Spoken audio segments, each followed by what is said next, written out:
Assalamualaikum warahmatullahi wabarakatuh. Di sini saya Khalid Nurpolis sebagai kameramen dan sebagai peserta, serta rekan saya Bella Fitria sebagai tester. Di sini kami akan mempersembahkan sebuah video tentang psikodiagnostik yang dikumpulkan untuk tugas dari mata kuliah dasar-dasar asesmen yang diampu oleh Ibu Nita Rohayati, MTSI. Oke, baik, mari kita simak videonya. Selamat pagi saudara-saudara. Kami dari Program Studi Psikologi Universitas Buana Perjuangan Karawang akan bekerja sama dalam pemeriksaan psikologi dengan saudara-saudara.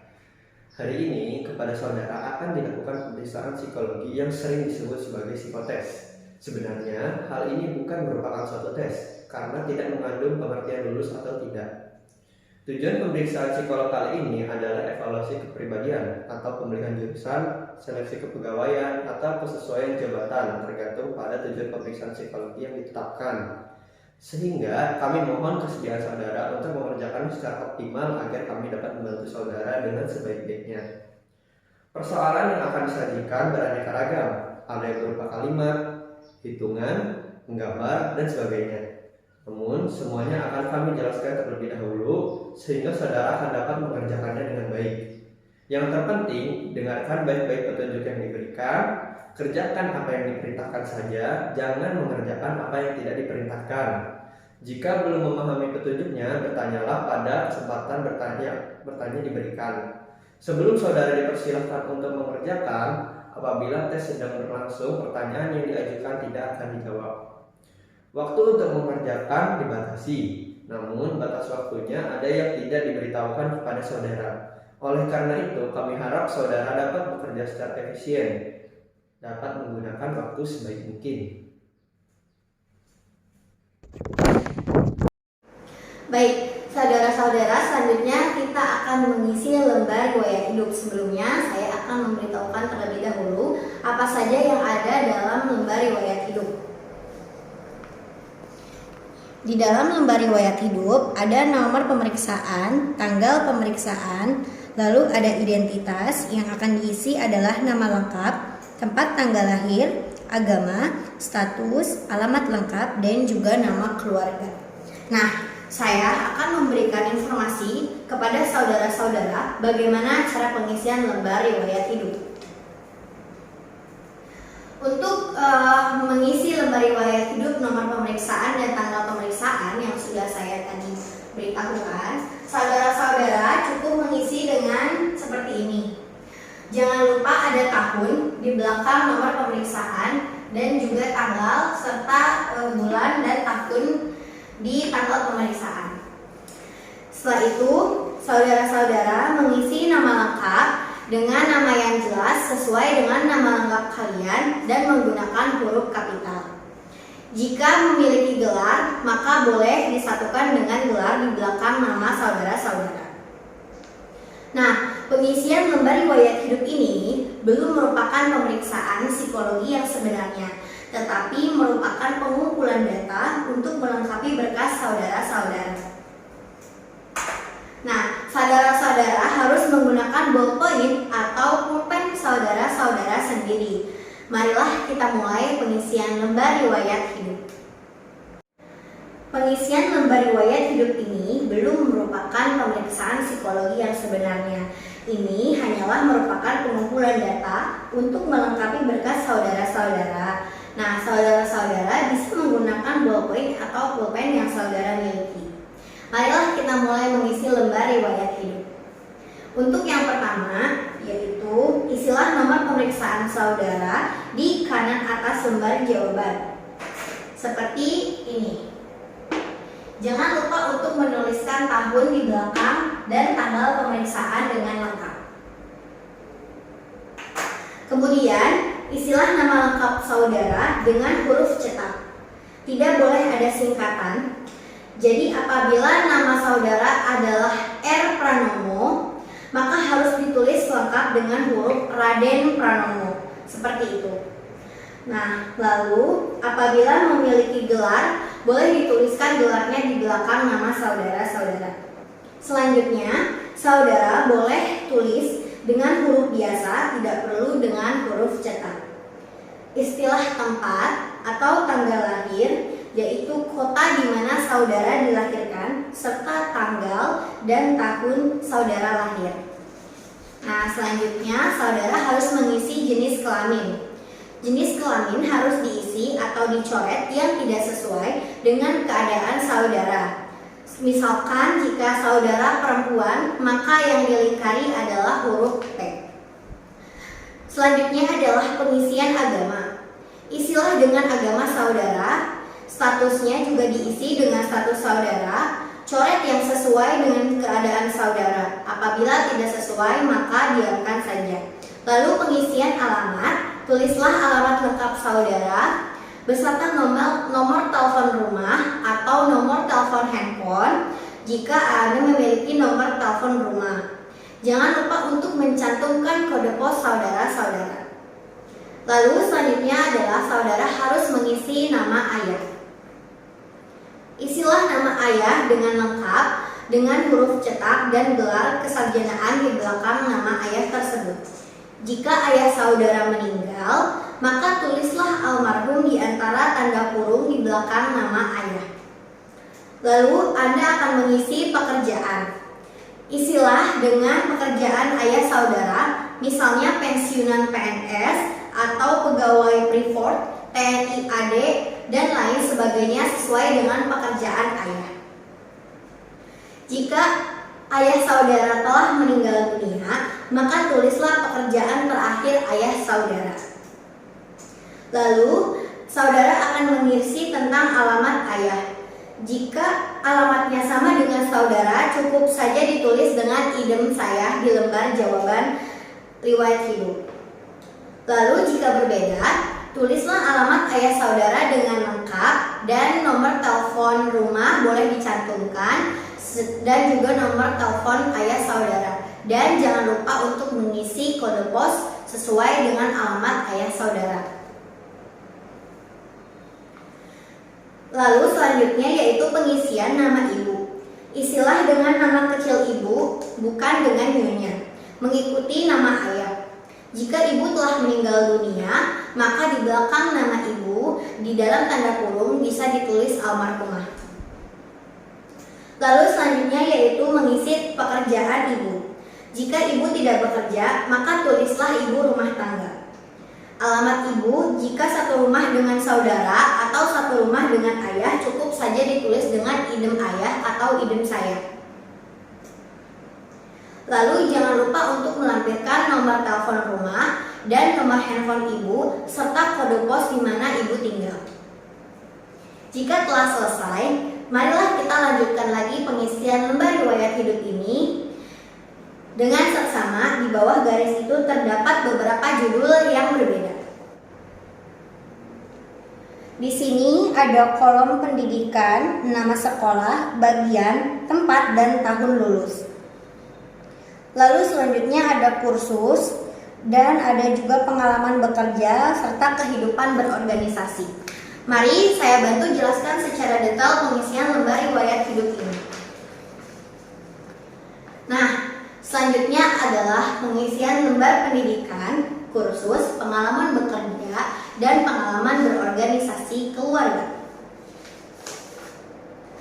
Untuk pada kolom pendidikan, di sini telah tercetak kolom-kolom nama sekolah, bagian, tempat, dan tahun lulus. Maka pada kolom nama sekolah, tulislah nama sekolah, misalnya SDN Negeri 1 Tamlang, atau kotanya di mana dan tahun lulusnya berapa, itu boleh dicantumkan di lembar riwayat hidup.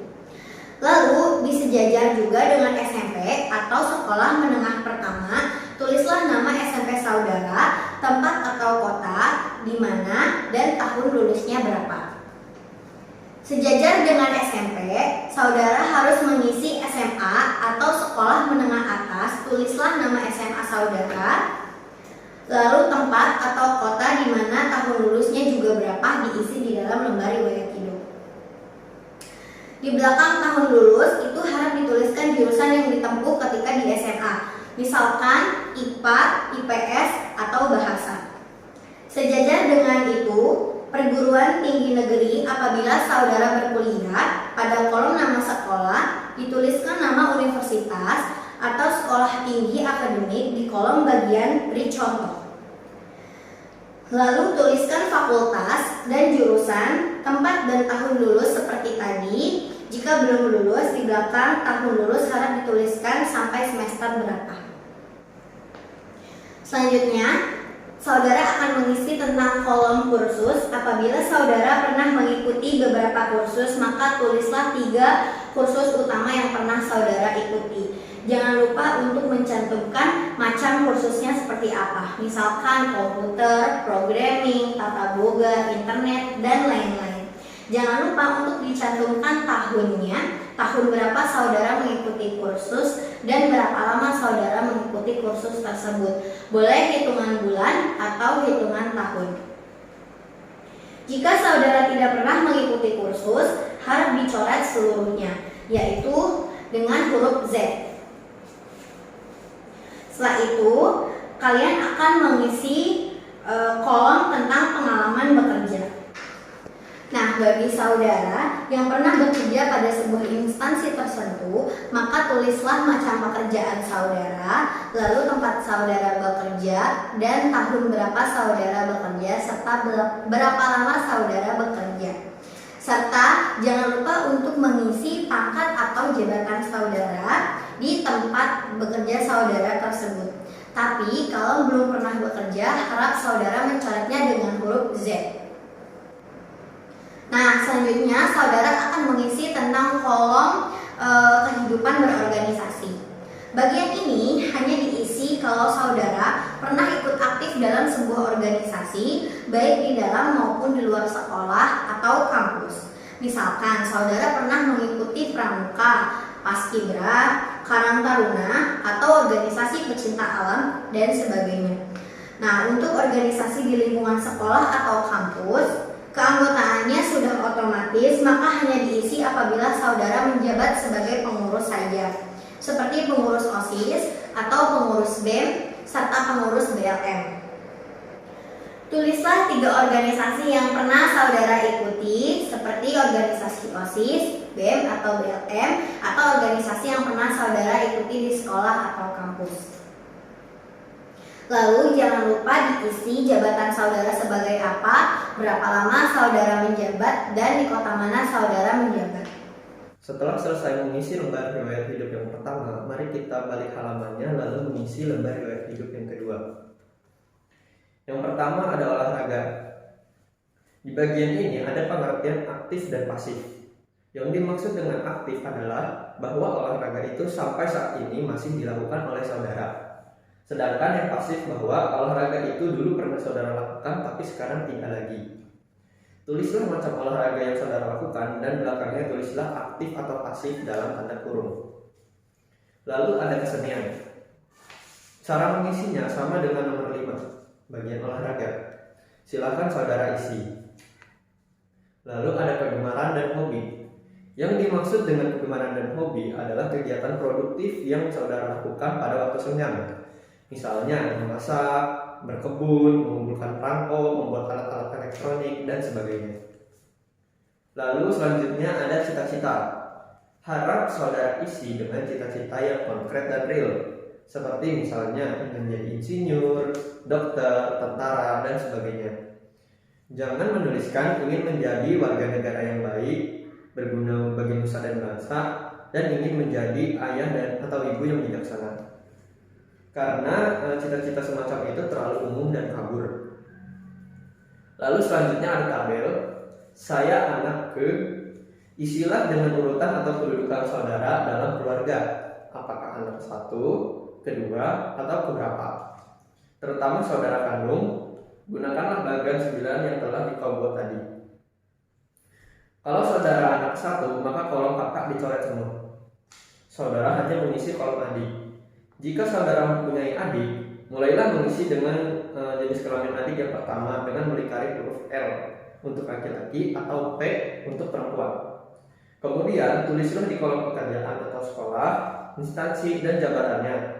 Kalau sudah bekerja atau sekolah, dan kelas berapa atau semester berapa jika masih sekolah. Lanjutkan sampai adik saudara yang paling kecil. Jika saudara anak ketiga, maka kolom kakak harus saudara isi dengan data kakak saudara. Lingkarilah jenis kelamin kakak saudara, kemudian isilah kolom pekerjaan atau sekolah yang seperti saya jelaskan tadi. Lanjutkan dengan kolom adik apabila saudara mempunyai adik. Jika saudara tidak mempunyai adik, harap kolom adik dicoret seluruhnya. Kalau saudara anak tunggal, kolom kakak dan kolom adik dicoret seluruhnya. Lalu selanjutnya, apakah saudara pernah sakit keras? Pertanyaan ini harap dijawab. Jika saudara pernah sakit keras, yaitu sakit yang memerlukan perawatan lama atau intensif, atau yang dirasakan berat, coretlah kata tidak demikian. Begitu pula sebaliknya. Jika pernah sakit keras, jawablah pertanyaan-pertanyaan di bawahnya. Tulislah apa penyakit saudara, bila mana terjadinya, cukup dituliskan tahunnya saja. Dan apabila penyakit saudara tersebut baik, akibat fisik maupun psikis. Jika tidak pernah sakit keras, coretlah pertanyaan di bawahnya. Yang selanjutnya, apakah saudara pernah mengalami kecelakaan berat? Yang dimaksud dengan kecelakaan berat adalah kecelakaan yang menimbulkan cacat yang masih dirasakan akibatnya sampai saat ini, atau harus dirawat di rumah atau rumah sakit dalam waktu yang cukup lama. Jika pernah, coretlah kata tidak. Jika tidak, coretlah kata pernah. Jika pernah kecelakaan berat, jawablah pertanyaan-pertanyaan di bawahnya. Tulislah kecelakaan apa yang saudara alami, bila mana terjadinya, cukup dituliskan tahunnya saja. Dan apabila dari kecelakaan tersebut masih saudara rasakan sampai saat ini. Jika tidak pernah mengalami kecelakaan berat, coretlah pertanyaan di bawahnya. Selanjutnya, pernahkah saudara mengikuti psikotes? Maksudnya adalah pemeriksaan psikologi sebelum hari ini. Jika pernah, coretlah tidak dan sebaliknya. Kalau pernah, jawablah pertanyaan di bawahnya. Bila mana, cukup diisi dengan tahunnya saja.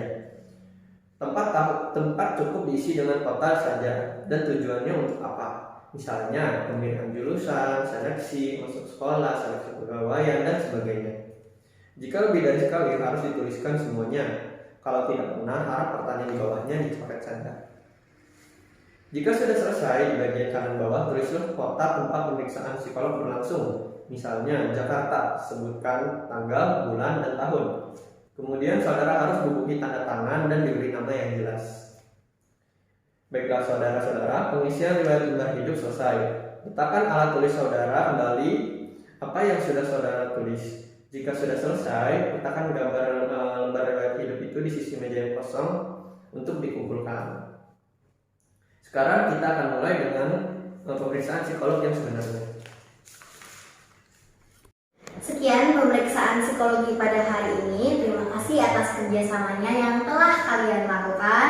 Semoga apa yang saudara sudah lakukan pada hari ini dapat bermanfaat bagi kehidupan saudara di masa yang akan datang. Saya Bella Fitria dan rekan saya Khalid Nurholis mengucapkan terima kasih atas kerjasamanya. Wassalamualaikum warahmatullahi wabarakatuh.